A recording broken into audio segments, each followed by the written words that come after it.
الحمد لله رب العالمين والصلاة والسلام على حبيبه محمد وآله وصحبه أجمعين. أعوذ بالله من الشيطان الرجيم. بسم الله الرحمن الرحيم. يسألونك عن الخمر والميسر قل فيهما اسم كبير ومنافع للناس واسمهما أكبر من نفعهما ويسألونك ماذا ينفقون قل العفو كذلك يبين الله لكم الآيات لعلكم تتفكرون.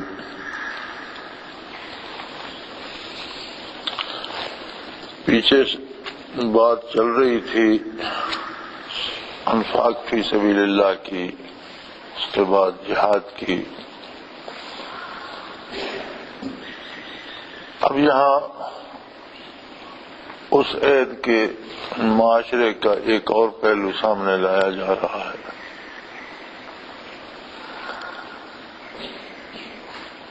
دنیا بھر کے معاشرے کا یہی عالم تھا، لیکن عربوں میں یوں سمجھیے کہ اس کا اتنا رواج تھا جیسے عربی مرکز ہوں. دو چیزیں بہت عام تھیں، ایک شراب اور دوسرے جوا، قمار بازی.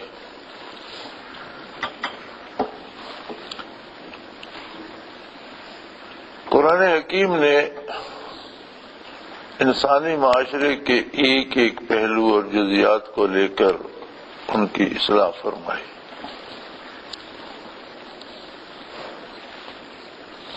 یہاں ارشاد فرمایا کہ لوگ خمر، نشہ آور شے، کوئی بھی ایسی چیز جو حواس کو، انسانی حواس کو مختل کر دے. شراب کا لفظی معنی تو پینے کا ہے، کوئی بھی پینے کی چیز اسے شراب کہتے ہیں. بلکہ ہمارے یہاں کے ایک حاجی صاحب حج پر گئے تھے تو وہ بچے میں نام ٹن لیے پیپسی کوک وغیرہ کے بیچ رہے ہوتے ہیں یا جوس کے ٹن ہوتے ہیں، تو وہ صدا لگا رہے ہوتے ہیں شراب شراب شراب.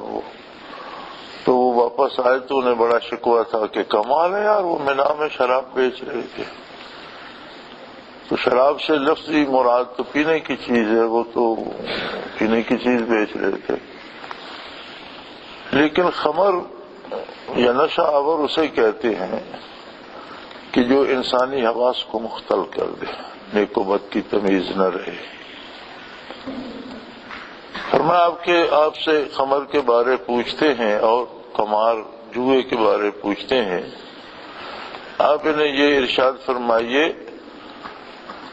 کہ ان میں بھی بعض لوگوں کو منافع تو ملتا ہے. اب جو لوگ مختلف چیزوں سے شراب بنا کر بیچتے ہیں وہ اس سے کماتے ہیں، ان کا روزگار ہے. یا جوئے میں بھی جو لوگ اڈے بنا لیتے ہیں اور کمیشن لیتے ہیں یا پیسے لیتے ہیں، بڑا کماتے ہیں، ان کو نفع تو ملتا ہے، لیکن اسمہما اکبر من نفعہما، ان کا گناہ ان کے نفع سے کئی گنا زیادہ ہے. اگر ایک آدمی کو نفع ملتا ہے تو لاکھوں انسانوں کو نقصان ہوتا ہے اور لاکھوں زندگیاں تباہ ہوتی ہیں. ہمارے آج کے بعض دانشوروں نے یہاں سے یہ دلیل لی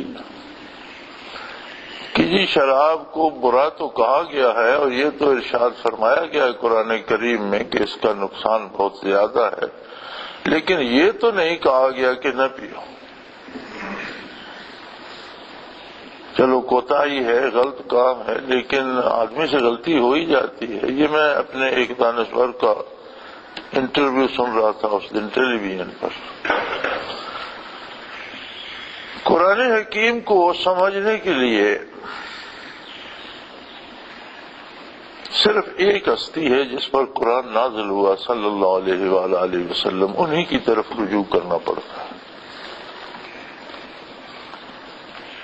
صحابہ کرام میں بڑے بڑے صاحب زبان اور بڑے بڑے صاحب دانش ابو بکر صدیق رضی اللہ تعالیٰ عنہ اور فاروق اعظم رضی اللہ تعالیٰ عنہ جیسے عظیم انسان آپ کی خدمت میں موجود تھے۔ جب بھی کوئی آیت کریمہ نازل ہوتی اور بعض دفعہ حضور اکرم صلی اللہ علیہ وسلم استفسار فرما لیتے کہ بھئی اس آیت سے کیا مطلب سمجھا آپ لوگوں نے، تو میں یک زباں ہو کر ساری مجلس یہ عرض کرتی اللہ و رسولہ عالم، اللہ اور اس کا رسول صلی اللہ علیہ وسلم بہتر جانتے ہیں، اور حضور اکرم ہی اس کے مفہوم یا مطلب کی تعیین فرماتے ہیں۔ اگر عربی لغت کو لیا جائے اور عربی گرامر کو لیا جائے اور اس کے زور سے معنی کیے جائے تو سارے معنی بدل سکتے ہیں۔ دنیا میں عربی ایک واحد زبان ہے کہ جو دونوں طرف ایک لفظ کے معنی دو طرف ہو سکتے ہیں، جیسے مولا ایک لفظ ہے، مولا کا معنی مالک بھی ہے اور مولا آزاد کردہ غلام کو بھی کہتے ہیں۔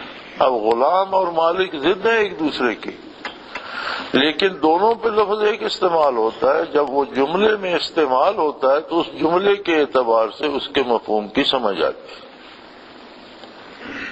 حضرت ثوبان رضی اللہ عنہ سے احادیث میں روایات ہیں تو سارے محدثین لکھتے ہیں قال ثوبان مولا رسول اللہ صلی اللہ علیہ وسلم، وہ آپ کے آزاد کردہ غلام تھے، تو مالک کو بھی مولا کہتے ہیں۔ تو اگر اس میں پڑ جائے آپ لغت میں اور اپنے زور سے معنی بنانے لگیں تو پھر قرآن کریم کی دوسری آیت کریمہ کا انکار ہو جاتا ہے جس میں ارشاد فرمایا گیا کہ آپ کا منصب جلیلہ یہ ہے لِتُبَيِّنَ لِلنَّاسِ مَا نُزِّلَ إِلَيْهِمْ، آپ نے لوگوں کو متعین کر کے واضح کر کے بیان کرنا ہے کہ جو کچھ ان پر نازل ہوا اس کا مفہوم کیا ہے، اس سے مراد کیا لی جائے، ان پر کیا نازل ہوا ہے۔ لہذا اس کا معنی پوچھنے کے لیے بھی بارگاہ رسالت سے رجوع کرنا پڑے گا۔ اور جب یہ آیت کریمہ نازل ہوئی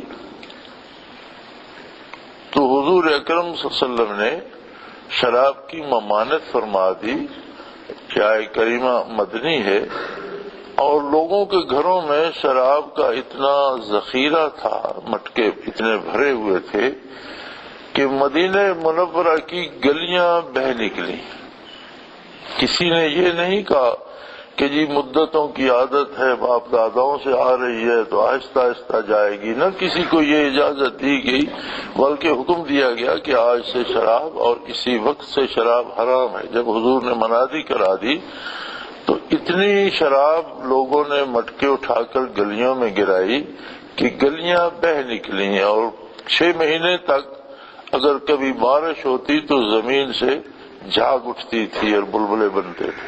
اتنا اثر، اتنی شراب صرف مدینہ منورہ میں بہائی ہے۔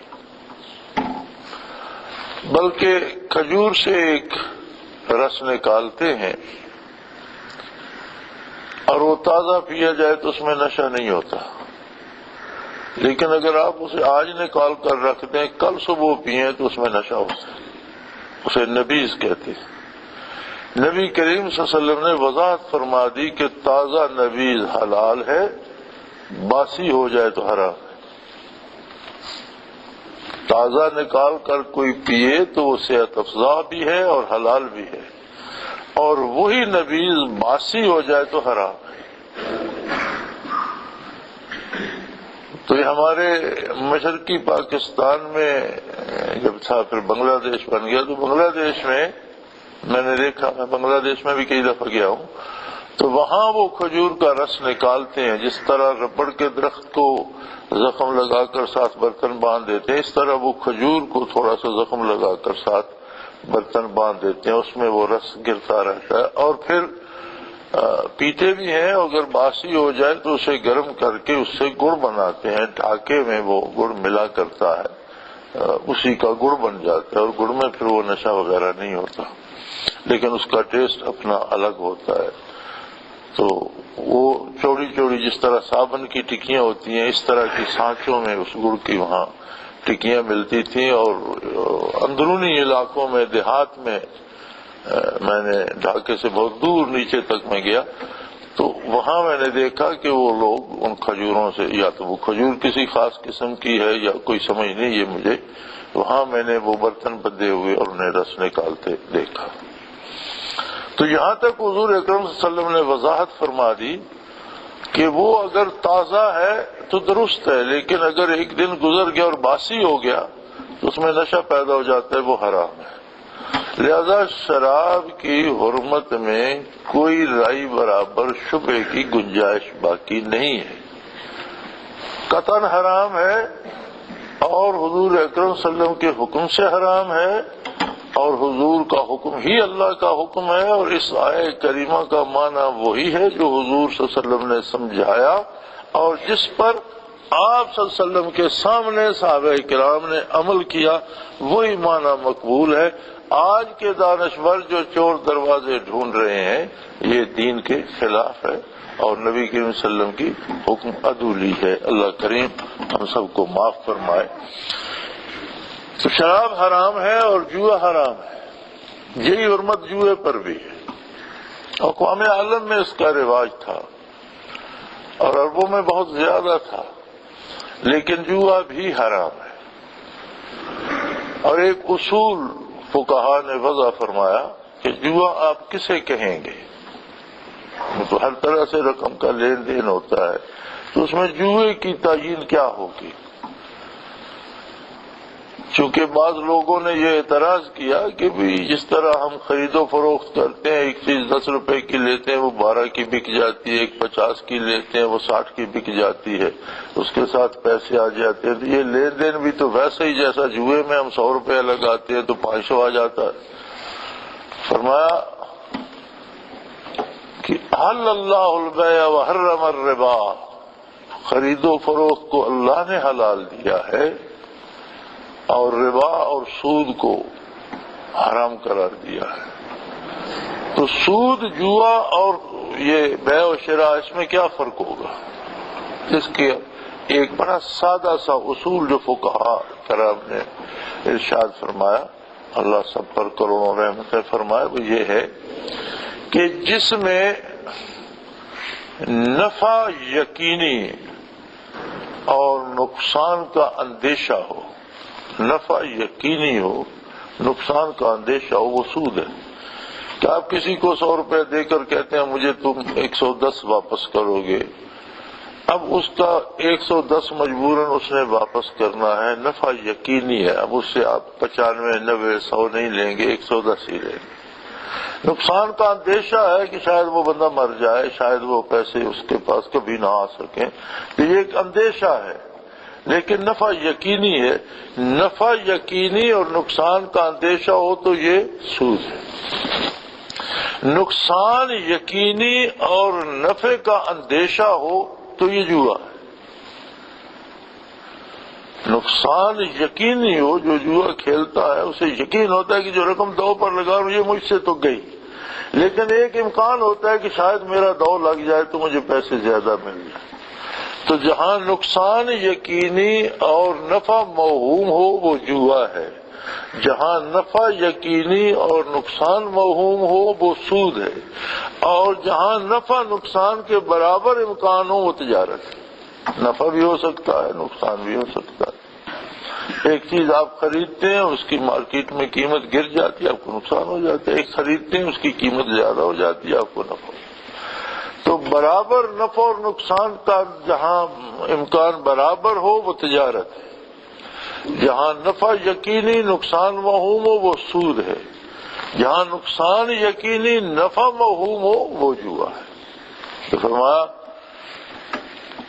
کہ لوگوں کو لالچ تو ہوتا ہے، یہ آپ سے سود اور جوئے کے بارے، شراب اور جوئے کے بارے سوال کرتے ہیں، تو انہیں فرما دیجئے کہ ان میں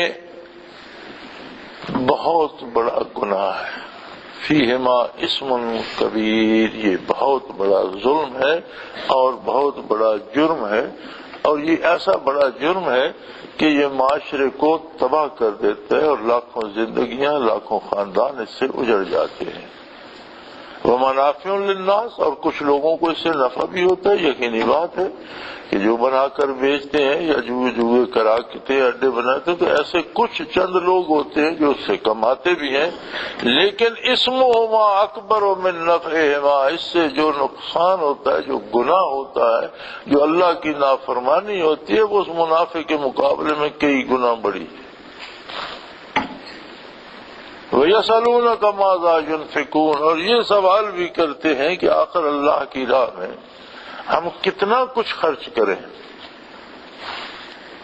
قُلِ الْعَفْوَ، آپ ان سے فرما دیجئے کہ جو آپ کی ضرورت سے زائد ہو، جو آپ آسانی سے خرچ کر سکیں، جسے خرچ کرنے سے آپ کا کاروبار تباہ نہ ہو، آپ کی روزمرہ کی زندگی خراب نہ ہو، جسے خرچ کرنے سے آپ بچوں کا پیٹ پالنے سے محروم ہو جائیں یا گھر کی ضروریات سے محروم ہو جائیں، وہ خیرات نہیں ہے۔ اللہ کی راہ میں ضرور خرچ کریں، لیکن جو آپ کی ضرورت سے زائد ہو، جو آپ آسانی سے دے سکتے ہو۔ کذالک یبین اللہ لکم الآیات، اس طرح سے اللہ تمام آیات کھول کھول کر بیان فرماتا ہے، چھوٹی چھوٹی چیزیں اور جزیات واضح طور پر ارشاد فرما دیتا ہے، لعلکم تتفکرون، تاکہ تم خود بھی اس پہ تفکر کرو، غور کرو، سوچو، اس کے منافع اور اس کے نقصان کا موازنہ کر کے سوچو۔ تو عقل سلیم بھی یہ کہے گی کہ جس میں نفع ایک بندے کو ہوتا ہے اور نقصان لاکھوں کو ہوتا ہے، اس کے نفع کو دیکھا جائے یا اس نقصان کو دیکھا جائے۔ تو اسلام کا اور شریعت اسلامیہ کا کوئی حکم ایسا نہیں ہے جسے صالح مزاج قبول نہ کرے، عقل سلیم قبول نہ کرے، بلکہ جہاں سے عقل قبول کرنے سے انکار کرتی ہے وہاں عقل میں فطور ہے۔ احکام شریعت جو ہیں وہ عین انسانی مزاج کے مطابق ہیں، اس لیے کہ انسان کا خالق وہی ہے، اس کے مزاج کا خالق وہی ہے، اور اس نظام کو بنانے والا بھی وہی قادر مطلق ہے، اور اس نے عین انسانی مزاج کے مطابق ترتیب دیا ہے۔ اگر کوئی انسان انسانیت سے گر جائے تو وہ بات الگ ہے، اس کی سوچیں انسانی معراج سے گر جائیں، انسانی منزل سے گر جائیں، یہ الگ بات ہے، لیکن احکام شرعی انسانی عقل سلیم بھی قبول کرتی ہے۔ لعلکم تتفکرون، تاکہ تم خود بھی اس میں سوچو، تفکر کرو اور دیکھو کہ اس کے نتائج کیا ہیں اور بہتر کیا ہے۔ فی الدنیا والآخرہ، جب سوچتے ہو تو دونوں جہانوں کو سامنے رکھا کرو۔ جب تفکر کرتے ہو تو یہ صرف یہ نہ سوچو کہ جس نے شراب پی وہ تھوڑی دیر مدہوش ہو گیا، مدہوش اسے دنیا کے غم بھول گئے، لیکن کیا اس سے دنیا کے غم خوشی میں بدل جاتے؟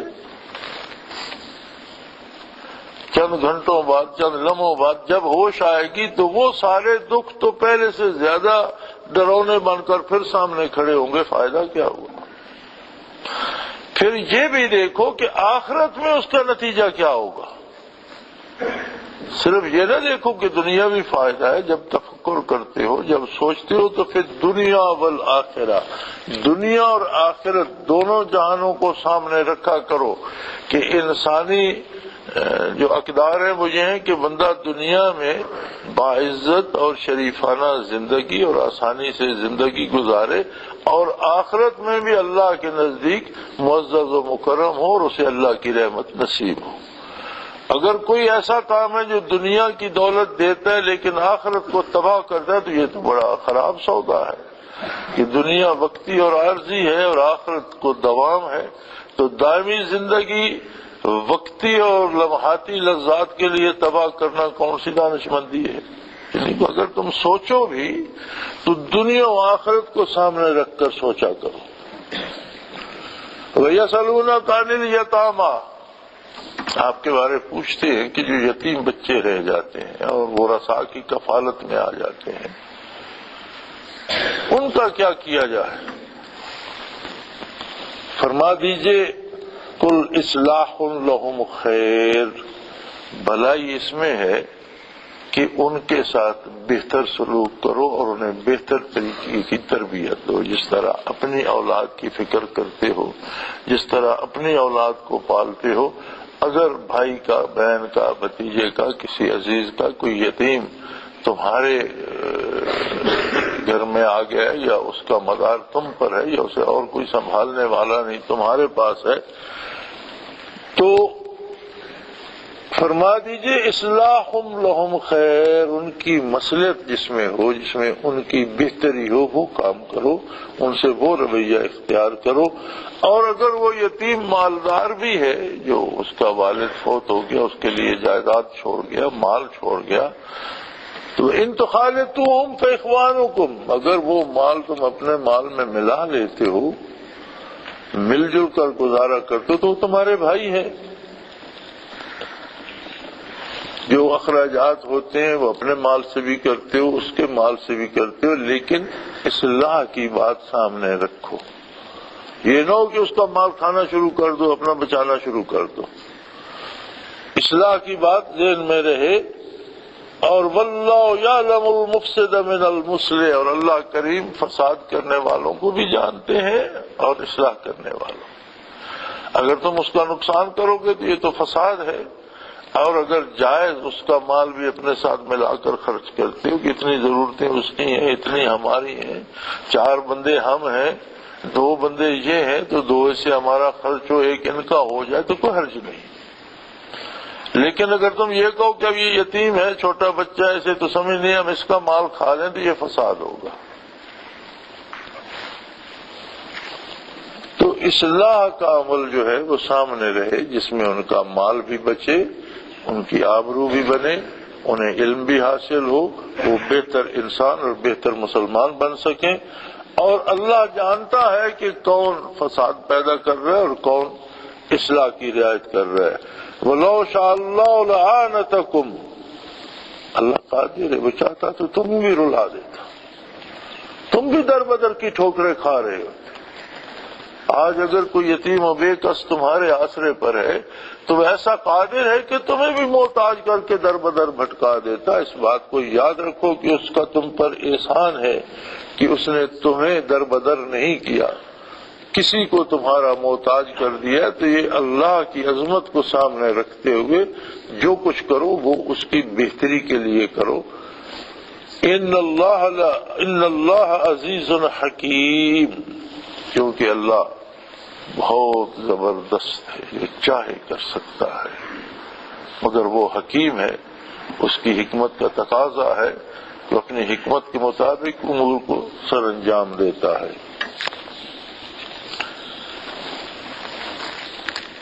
اس کے بعد معاشرت میں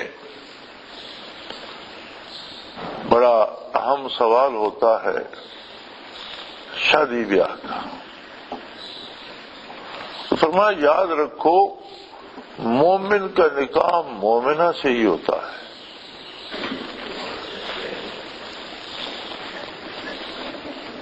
وَلَا تَنكِحُوا الْمُشْرِكَاتِ حَتَّى يُؤْمِنْ، کسی مشرک عورت سے نکاح نہ کرو، وہ درست نہیں ہے، اس نکاح کی اجازت نہیں ہے، ہاں اگر وہ ایمان لے آئے۔ اگر وہ ایمان لے آئے تو پھر تو وہ جیسے تم مسلمان ہو ویسے وہ مسلمان ہو گئی، اور اگر وہ ایمان قبول نہ کرے تو نکاح درست نہیں ہے۔ وَلَعَامَةٌ مُؤْمِنَةٌ خَيْرٌ مِّن مُشْرِكَةٍ وَلَوْ أَعْجَبَتْكُمْ۔ اب اس میں مسلمان لونڈی یا غلامہ کا ذکر آ گیا، تو یہ چونکہ ایک الگ پورا باب ہے، اور اس پہ آج کل مغرب میں بھی بڑی لے دے ہو رہی ہے، اور یہاں بھی ہمارے جو برائے نام دانشور اپنے آپ کو سمجھتے ہیں وہ بھی اس پہ بڑا طنز کرتے ہیں۔ تو انشاءاللہ اگلے جمعے پر اس آیہ کریمہ کو شروع کریں گے تاکہ کنیز اور لونڈی کے موضوع پر بھی تفصیل سے بات ہو جائے۔ وآخر دعوانا ان الحمدللہ رب العالمین۔